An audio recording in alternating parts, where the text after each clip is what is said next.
this is burnout?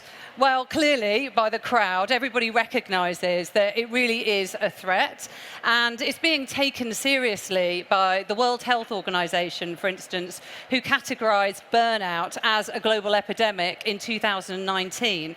It's costing the global economy around $1 trillion a year. But if you look around the room, 1 in 4 of us is going to be signed off on long-term stress leave in the next 12 months. Sadly, cases of burnout are doubling year on year. And in fact, Glassdoor, the economic team at Glassdoor, have recently identified that 88% of British workers acknowledge that they will at some point trip into burnout. And that's a horrible, harrowing reality. And how does that actually manifest in us? What does it feel like?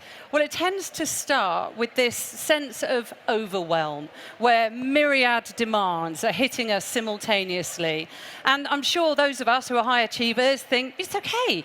Bring it on, bring it on. I can deliver this, I can deliver this. But actually the assault of the numerous demands hits so hard and fast that we start to actually feel a little bit overwhelmed to the point where we can't make decisions anymore, we can't prioritize effectively, and life starts to feel a little bit too overwhelming. We get this mental fog, and then gradually it starts to really invade us physically. And we start to feel very depleted in energy, we start to really decline, and the way this manifests most significantly is that we can actually shift from the cortisol adrenaline state into severe immune collapse, and that's the point where we just literally go home, go to bed, put the duvet over our heads, and we're no good to anybody. And it feels horrible, and it's not a place that any of us want to be.